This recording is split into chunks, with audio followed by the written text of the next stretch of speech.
Assalamu alaikum, hurmattуу YouTube sүйүүчүлөрү, Deniz Ак Intellektual TV kanalынын катталуучулары, сиздер менен мен Бакыт Сулайман. Бүгүн дагы достор биз ушул бүт адамзаттын башына келген апаат, ошонун ичинде азыр абдан күч алып турган биздин кыргыз жерибизде, кыргыз элибизге келип мүшкүл келтирип жаткан ушул оору тууралуу сүйлөшмөкчүбүз. Мен бир аз бул оору жөнүндө бүгүн ушул интернеттен аяк бияктардан карап отуруп бир аз пикирим өзгөрдү. Толук эмес, бир 90% 90% деп коеюн. Бул кайсыл жака өзгөрүү болду, эмне түшүнүктөр, ошолор жөнүндө мен сиздер менен ой бөлүшөйүн деп чечтим. Мындай бир өз башымдан өткөн нерселерди айтып берейин. Ушул биздин үй бүлөгө дагы таасири болду бул оорунун, албетте. Биз муну кандай кылып өткөрдүк, ошолор жөнүндө кеңири бир сүйлөшмөкчү болдум достор. 29 май күнү менин кызым медсестра болуп иштейт ушул Санкт-Петербургда. Ошол жерде коллективинен ушул ковидке каршы мазок алган экен. Мазокту ушул оозунан жана мурун көңдөйүнүн ичинен алат экен. Мындай бир пакта сыяктуу өзүнүн бир эмелери менен чукуп алып, эми аны көрүп эле жүрсөңүздөр керек. Ошентип мазок алганда булардын көбүнөн ошондой нерсе такталыптыр. 1-июнь күнү мен талаада жүрөт элем. Менин кызым бир сутка иштеп, 2 сутка эс алып, ошондой иштейт да, суткасы менен турат дежурстводо. Анан ошол кийинки биринде эс алып жаткан кез болчу. Кийинки бир дем алыштарынын биринде. Анан ошол ооруган жеринен, ооруканадан иштеген жеринен буларга коңгуроо чалып, сен жумушка келбей тура бер, участкалык врачыңды чакырт, сенден ковид аныкталып калды, положительный, оң көрсөттү ошону. Ошол өзүңдүн участковый терапевтиңе көрүн деп айтыптыр. Мен ошол кезде талаада жүрөт элем. Үйгө келсем ушундай деп сөз болду. Албетте абдан биз мындай шок абалында калдык. Биз коммуналка деп коет. Биздин Кыргызстанда мындай жок болсо керек. Бул эски типтеги үйлөрдө жашайм. Мисалы үчүн бизде бир коммуналный квартирада 5 комната. Ошол 5 комнатада 5 үй бүлө жашайбыз. Баардыгыбызга жалпы ашкана, жалпы ванна жана жалпы туалет. Ошол ар бир 5 комнатада, бир комнатада бир кемпир жашайт. Дагы жаныбыздагы бир комнатада ошол кемпирдин баласы аял экөө жашайт. Анан ары жагында дагы бир үй бүлөлүүлөр, балдары жок бирөө жашайт. Анан дагы бир украиналык келин кызы менен жашайт. Ошентип 5 комнатада ошондой бир 10го жакын адам жашайбыз. 5 комнатада. Ар кимдин өзүнүн комнаталары бар. Анан кыскасы ошентип 2-июнда келип баарыбыздан мазок алып, эки жакка чыкпагыла, магазин, дүкөндөргө барсаңар, маскаңарды тагынып барып келип, аптекаларга барып келе бересиңер. Бирок көп мындай катташтарды кылбай, өзүңөр этият болгула, башкалар бирөөлөргө жуктурбагыла. Силер азырынча ушундай контактный деп коет экен, ушул байланыш болунган адамдар да. Ошондой контактный болуп калдыңар. 12-чи ошондой экиси болчу, 12-июндарга жакын чыгат жыйынтыгыңар. Анан жакшы болсо ошол 16-ларында кайрадан жумуштарыңарды иштеп чыгып кете бересиңер деп ошентип анан врач эртеси күнү келип оозубуздан, анан мурун көңдөйүбүздөн ошондой мазок алып кетти. Кызыман дагы кошумча алды. Ошентип анан күндөр өтүп жатты достор. Андан кийин дагы бир күнү келип, ал поликлиникадан эмес, башка Роспотребнадзор деген жагынан дагы бир медсестрасы келип, бизден алган жок, кызыман дагы мазок алды. Ошондо андан 3-чү жолкусун алды да. Бизден алган жок. Силердикин тиги Роспотребнадзордун башка жагы чыгарат, али бери чыккан жок деп. Анан мен сурадым. Биз жумушка чыгышыбыз керек. Качан эми бул нерсе бүтөт? Биз жыйынтыгын качан билебиз десек, баягы биз ойлогондой Россияда деле мобилдүү эмес экен. Силердики керек болсо 1 айга чейин деле билинбей жата бериши мүмкүн, абдан абдан эле адамдардын мындай тестке тапшыргандар көп болуп жатат. Ошондуктан качан гана ушул тесттин жыйынтыгы чыкканда анан силерге ошондой жыйынтык болот деди. Анан мен айттым, тиги доктор бизге 12-леринде чыгат деп айтты эле го врач десем, мал киши айтып койсо керек, бирок андай эмес деди. Анан ошентип биз эми 16-сына чейин чыгып калса экен деп Кудайдан тилеп жаттык. Эч нерсе болгон жокпуз биз, мындай чынын айтканда. Ошол чоң кызым кичине бир аз ооруп, грипповать эткен сыяктуу болуп, тумоологондой болуп ооруп, дарыларын ичип ошол жазып берген, терапевт жазып берген дарыларды ичти. Анан бизге дагы 1-2 дарыларды жазып берди эле. Мен чын айтканда ичкен жокмун, эчтекени алып, мен анткени өзүм жакшы эле сезип турдум. Мен өзүм же оору эмес экенин белгисиз да. Анан экинчи кызым, чын айтканда чоң кызым ошондой анализ чыкты. Андан экинчи студент кызым бар, ал дагы 3 күндөй бир тумоологондой болуп, анан мен чын эле жыт билбей атам ата деди. 3-4 күн ошентип жүрүп, ал эч кандай дары ичпейт. Ал кызым өзү ошондой дарыларды ичпей, ден соолукту башкача кылып чыңдап жүрөм деп ошондой принциптери бар. Дары ичкен жок. Ичпей койду эч кандай эме деп. Анан кыскасы ошентип 16-сы да болуп калды. Жыйынтык жок. Кошуналардын баардыгы ошол кадимки оорунун баардыгын биз жуктуруп койгондой, бизди аябай жаман көрүп, анын үстүнө биз кыргыз, алар орус, ушунчалык баягындай жаман көздөрү менен карап, үңүрөйүшүп, жаман сөздөрдү айтып, ошондой нерселерге биз туруштук бердик кыскасы. Анан андан дагы кызыгы ошол 16-сында дагы чыкпай калды. Алардын андан беш-бетер жиндери келишип, силердин айыңардан мынттик, анттик деп аябай мындай терс мамилелерин кылышты. Ошентип анан кийин дагы өзүбүздүн ошол участкалык доктор келип, силердикин улантып койду, жыйынтыгы чыкпай атат. Эми 29-уна чейин силер дагы бюллетень улантылат деп, ошентип дагы 29-на чейин узартып коюшту биздин карантинде. Анан кийинчерээк маалымат болду, ушул 25-26-ларында жыйынтыгы чыгыптыр. Анан 29-унан баштап бизге ошолор кагазын беришти. Поликлиникага чакырып, таза кыскасы баардыгыбыз ошол бүт орустар дагы, биз дагы баарыбыз, тиги чоң кызым ооруган ошол медсестра болуп иштеген баарыбыз таза чыктык. Кагаздарын жазып беришип, таза деп кагаздарды беришти да. 2 жолу ошол 16-сынан кийин дагы бир жолу оозубуздан алды. Анын жыйынтыгыбы же болбосо мурункусунун жыйынтыгыбы иши кылып мен түшүнгөн жокмун. Иши кылып ошол 25-теринен кийин таза болуп, 29-унан кийин биротоло таза деп чыгарышты да. Анан мен ошол жерден врачтан сурадым, ошол бизди алып барып текшерген врачтан. Силер бизди таза деп жатасыңар, биз эмне? Анда биз мындай кээ бир жеңил түрүндө өтөт дейт. Мен мисалы үчүн кызым ошондой ооруган болсо, бир комнатада жашаган болсок, демек мен ооруп, анан айыгып калдымбы?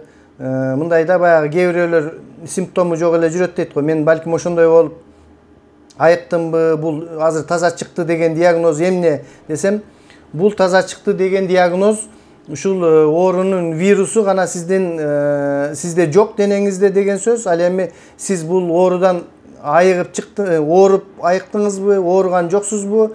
Бул жөнүндө бул маалымат жок. Бул жөн гана сизде азыр ушул вирус жок деген сөз деди. Ал эми бул оорудан ооруп айыккандыкты билиш үчүн, аны үчүн акча төлөп көрүнө турган атайын лабораториялар бар экен. Ошол жерге барсак, ошол биздин каныбызда эгерде ушул оорунун антителалары пайда болуп калса, анда биз ооруп айыккандыгыбызды билет экенбиз. Ал антителаларды билиш үчүн 4000-5000 сомдук атайын жеке лабораторияларга тапшырышыбыз керек экен да. Ошентип достор, билинген жок. Биз каныбыз таза экен, бирок оорудан ооруп айыктыкпы же жөн эле таза болуп жүрүп эле таза болуп калдыкпы, мен түшүнгөн жокмун кыскасы. Менин айтайын дегеним ошол. Анан бул жерде азыр бүгүн бир берүүнү көрдүм достор. Журналист Сергей Малоземов, НТВда Сергей Малоземов деген журналист бар. Мына азыр фамилиясын жазып алдым. Ошонун да бир аз үзүндүсүн да коюп берем. Мындай Россияда мындай түшүнүк болуп атат да. Азыр мен деле кенен кесири жүрүп калдым да азыр. Мисалы үчүн ошол майдын аягында эле июнда болсо, биз ооруп айыккан болсок, мисалы үчүн уже тазабыз, мага деле эч кимден эчтеке жукпайт. Демек бир ооруп айыккандан кийин жукпайт деген сөз бар да. баягындай антитела пайда болуп калды деп маска деле тагынбай кенен жүрүп калдым да. Мисалы үчүнчү мен эле эмес, орустардын көпчүлүгү эле ошондой ойдо да азырчы. Бир кышында көбү оорушту. Мына менин деле досторумдун деле көбү аябай ооруп чыкты, жөтөлүшүп. Биз ушул оорудан өтүп кеттик дегендей Россияда түшүнүк болуп жатат да. Анан ошо Сергей Малоземов мындай бир изилдөө жүргүзүптүр да. Мен деле дейт ушундай өзүм ооруп кышта айыктым эле дейт. Анан изилдөө жүргүздүм, ушул канымда антитела барбы жокпу ошону текшерип көрдүм дейт да. Ошону менен эле бирге өзү менен кошо лабораторияга Мария Долголенко деген аялды да кошо алып барыптыр. Мария Долголенко деген аял февраль айларында Австрияга 2 баласы менен барып, анан ошол жерден ооруну жуктуруп келип, мартта келгенде бул жакта ошол канынан ковид деген нерсе табылып, анан дарыланып чыккан экен да, мындай жеңил түрүндө болуп. Анан ушул аялдан дагы буну дагы текшертебиз. Бунда сөзсүз түрдө антитела болуш керек да канында, бул оору айыккан аял деп. Анан экөө лабораторияга барышты. Лабораторияга барганда булардан чын эле тиги жигит өзүм мен оору айыктым деп ойлоп жүрсө деле анын соо экендиги билинди. Отрицательный берди, терс анализ. Ал эми аялдан болсо положительный анализ берди да. Дагы бир айта кетчү нерсе достор, эгерде ким ооруп айыккан болсо, мына Россияда ушул терапия көп колдонулуп жатат да. Ошол ооруп айыккан адамдын канында антитела пайда болуп калат экен да. Ошол плазманы, кандын ооруп айыккан адамдын канынын плазмасын ооруп жаткан адамдын канына куйса, ошол оорудан сакайтууга жардам берет. Россияда, Кытайда ушул плазма менен дарылоону абдан көп колдонушту да. Ушул Мария Долголенко деген аял 2 жолу ошондой плазмамы бердим дейт. Ооруп аткан адамдар үчүн кан берип, ошондой кимдир бирөөлөрдү өлүмдөн сактап калыптыр да. Эми бул Долголенконун өзү жеңил түрүндө өтүп кетти. Бирок кээ бирөөлөрдүкү оор түрүндө ооругандар бар да. Ошондой адамдарга 2 жолу жардам бердим дейт, донор болуп. Андан кийин булар бул эле жыйынтыкты башка дагы бир лабораториядан текшерип көрүштү да. Илим изилдөө лабораториясы экен. Мен азыр ошол передачаны коюп беремин сиздерге. НТВда тест на антитела к коронавирусу. Тест на антитела к коронавирусу деген берүүнү издесеңиздер YouTube'дан. Ошол передачада ушул Сергей Малоземовдун берүүсүнөн көрөсүздөр. Достор, анан ошентип тиги 2 аял дагы башка адамдар болушуп, дагы башка бир поликлиникага барышты. Георгий Федоров деген политолог киши бар экен. Ошол киши ооруп айыгыптыр кышта. Кадимкидей муундары ооруп, мурду жыт билбей, жөтөлүп, аба жетпей, мына ушул азыркы кезде аябай болуп жаткан ушул өпкөсүнөн кагынуу, легочная пневмония деп мына азыр бизде Кыргызстанда көп болуп жатат го. Ушул сыяктуу оору болуптур да. Анан барганда бул киши текшерилди эле. Бул киши ошол чын эле мен бир нерсени айтмакчымын да. Мен мына буга чейин деле 2-3 передачамда айттым. Ушул ковид менен пневмония экөө бир эле болсо керек, биздин докторлор туура эмес айтып жатат деп ушундай көз карашты элем да. Мен ушул бүгүнкү берүүдөн кийин көз карашым ошол 90% чейин алмашты. Эмнеге 100 эмес 90 экенин дагы айтып берем. Себеби тиги киши кудо ошентип бизде деле мына адышка болуп, өпкөсүнөн шамалдап баргандарды биз ковид деп жатабыз го. Бул демек ковид эмес экен. Бул ошол өпкөсүнөн кагынып, өпкөсүнөн шамалдоо экен да. Бирок таң калыштуу жагдайы мындай болуп жатпайбы? Эмне себептен ушул Россияда деле ушул ковид-19 башталганда ушул эле пневмония кошо башталды. Азайганда дагы кошо азайып бара жатат. Ал эми Кыргызстанда деле ушул ковид пайда болгондо бул пневмония дагы пайда болду. Ковидке караганда дагы бул пневмониядан адамдар көп каза болуп кетип жатышат да. Ошол экөөнүн ортосундагы байланышка мен түшүнбөдүм да. Чынын айтканда булар экөө 2 башка оору экен да. Мына Георгий Федоровдун ошол бүт ооруп барып текшерилгенде мындан ковиддин вирустары чыккан жок, антителасы чыккан жок да. Ошол эле жөнөкөй шамалдаган деген диагноз чыкты. Демек бизде дагы ошол кимде ким азыр ушул өпкөсүнөн кагынып шамалдап жаткандарда демек ковид эмес, булар башка оору экен. Мен ошол жагынан өзгөрдүм. Мындай өз көз карашымды өзгөрттүм да. Эмне себептен кандайдыр бир 100% эмес 90% деп жаткандыгымдын себеби ошол. Эмне себептен булар эки оорунун бирине бири байланышы жок болсо, бирок күч алганда экөө тең күч алып жатат. Ушул жагдайга мен бир аз түшүнбөй калдым да достор. Анан эгерде андай боло турган болсо, биздин доктурлар саламатчылыкты сактоодогу ушул атайын адистерибиз ушул ковидтен кантип сактаныш керек, кандай эрежелерди кылыш керек, обсервациялар жана башка ушундай иш-чараларды өткөрүп жүрүшөт. Андай эмне себептен ушул пневмонияга, өпкө пневмониясына каршы мындан кантип сакталуу керек? Деги эле бул пневмония деген эмне? Кандайча жугуп калат? Мындан кантишибиз керек? Ушулар жөнүндө көбүрөөк, анткени бул ковидине караганда дагы пневмониясы абдан коркунучтуу болуп, мына мисалы үчүн ковидтен бүгүн 18 адам каза болду деп жатат. Жыл башынан бери 195 адам. Ушул эле ковидтен эмес, пневмониядан 18 адам, жыл башынан бери 195 адам каза болду деп жатат да. Ал эми ковидтен болсо бүгүн 4 адам каза болду деп жатат. Бул ковидке караганда дагы ушул өпкөдөн сезгенүү, ушул пневмония, легочная пневмония абдан адамдарды көп алып кетип жатат. Ошондуктан балким биздин ушул медиктерге ушул пневмониядан кантип сактаныш керек деген нерсени дагы көп айтыш керек болсо керек да. Мисалы үчүн мына мыйзамдарды чыгарды, доктурлар ооруп калса, мисалы үчүн өзүнө жараша ошондо 200 миңден тыйынын берет жана башка деп. Анда ковид эмес, пневмониядан кокус доктурлар өлсө, аларга бербей коебу. Мына азыр көп биздин доктурларыбыз ушул пневмониядан каза болуп жатат да. Бул жерде юридикалык жактан дагы кандайдыр бир иштеп чыгуу керек болсо керек. Пневмония деген эмне, пневмониядан каза болгон адамдарга же болбосо пневмониядан ушундай болгон доктурларга кандай нерселер берилиш керек. Абдан мына мен тааныш врачтарыман деле ооруп жаткандар бар экен да азыркы кезде. Мына бүгүн биз көңүл айтабыз, ушул Алмамбет Насыркановичтин келинчеги каза болуптур. Жана башка көптөгөн белгилүү инсандар каза болуп кетип атат ушул пневмониядан жана башкалардан. Албетте бул абдан жаман нерсе, өкүнүчтүү. Жаштарыбыз кетип атат. Биздин искусство тармагында көп иштеген адамдарыбыздан айрылып калдык. Илим, билим тармагында, медицина тармагында.